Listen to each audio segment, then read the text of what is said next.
Exercice numéro 1.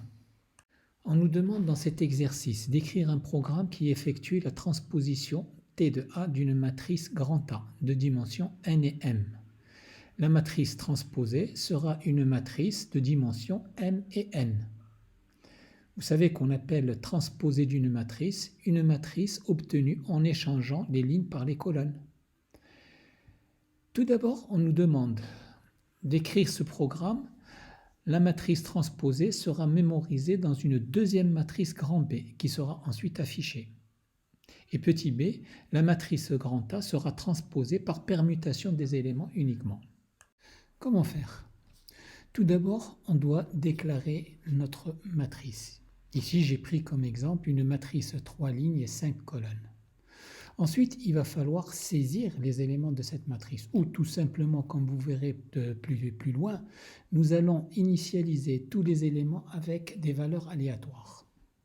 Transposer cette matrice A, 3 lignes, 5 colonnes, revient tout simplement à inverser les lignes en colonnes et les colonnes en lignes, c'est-à-dire trouver la matrice qui aura 5 lignes et 3 colonnes, comme vous le voyez sur cette image. On construira donc une matrice B dans laquelle chaque élément correspondra à un élément de la matrice A. Par exemple, B00 correspondra à A00, B01 à 10, B02 à A20, et ainsi de suite. Comme d'habitude, on commence notre programme par les dièses include, inclure les différentes bibliothèques dont on aurait besoin, stdio.h, conio.h comme d'habitude, et j'ai rajouté time.h qui est une bibliothèque qui nous permettra d'utiliser une fonction aléa. Aléa signifie tout simplement l'aléatoire, générer des nombres aléatoirement. Deuxième étape, on commence par écrire le main avec les accolades qui permettront de mettre le bloc principal de cette fonction. Première étape dans mon programme est d'écrire les déclarations des variables dont on aura besoin. Alors, j'ai besoin d'une matrice A que j'ai définie de dimension 5 et 8. Ensuite, I et J pour pouvoir balayer ma matrice et d'une variable head qui me permettra éventuellement d'utiliser une permutation de nombres. N et M sont égaux à 5 et 8. Et puis d'une matrice transposée B qui sera elle égale de dimension 8 et 5. Ensuite, pour pouvoir générer des nombres aléatoires, je vais générer des nombres entre 1 et 99, c'est-à-dire le max de ces nombres sera 99 et le min est égal à 1. Pour pouvoir générer ces nombres, je dois initialiser une fonction srand et on l'initialise avec time de nul, comme vous le voyez écrit.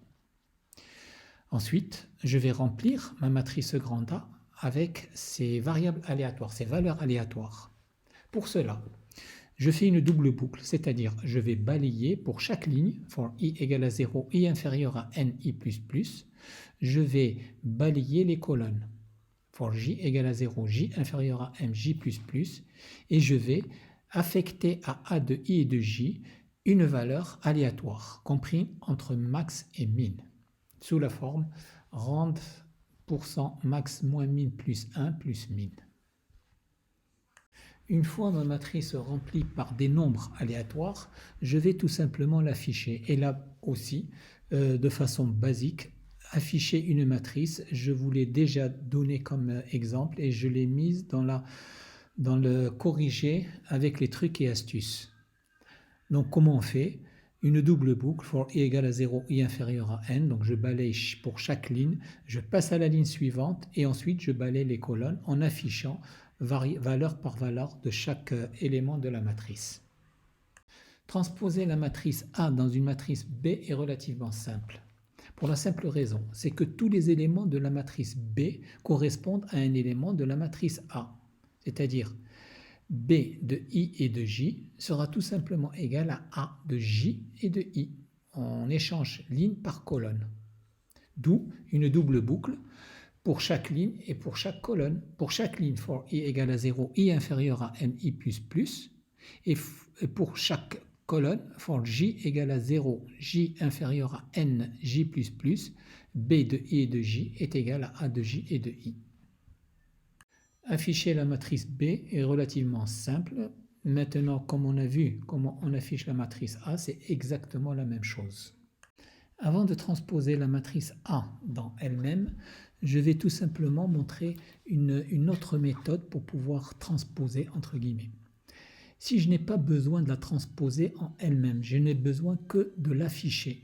Je peux tout simplement faire un affichage simple, c'est-à-dire afficher les lignes à la place des colonnes et les colonnes à la place des lignes. C'est ce que j'ai fait ici. Pour j allant de 0, j inférieur à m, et pour i allant de 0 à n, je vais afficher la matrice A de i et de j, c'est-à-dire que j'ai tout simplement remplacé les lignes par les colonnes. Transposer une matrice dans elle-même ne peut se faire que si on a un nombre de lignes égal au nombre de colonnes, c'est-à-dire pour une matrice carrée. Ici, pour simplifier, j'ai pris A, une matrice carrée, c'est-à-dire je l'ai réduite à un nombre de 5 lignes, 5 colonnes. Pour ce faire, donc pour transposer, je vais balayer les lignes, puis les colonnes. Et je vais tout simplement transposer l'élément AJ dans l'élément AJI.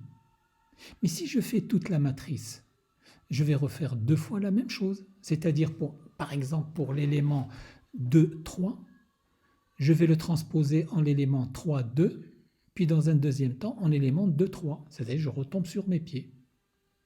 Donc, pour pouvoir transposer correctement, je ne dois faire que la moitié de la matrice.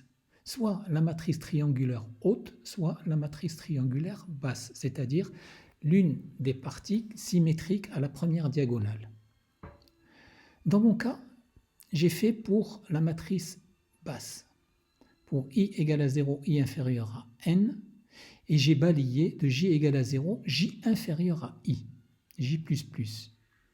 Et vous savez maintenant changer des éléments en utilisant une variable aide pour pouvoir le faire. Aide est égal à a de i et de j, a de i et de j est égal à a de j et de i, et a de j de i est égal à aide. Il ne me reste plus qu'à afficher ce dernier résultat, mais attention, je ne vais afficher que la matrice réduite, c'est-à-dire ma matrice carrée A de 5 et de 5 lignes, 5 colonnes. Vous trouverez le corrigé .c, c'est-à-dire le code dans le répertoire corrigé, dans le sous-répertoire S6. Et si vous n'avez pas compris, n'hésitez pas à communiquer avec nous. Bon courage.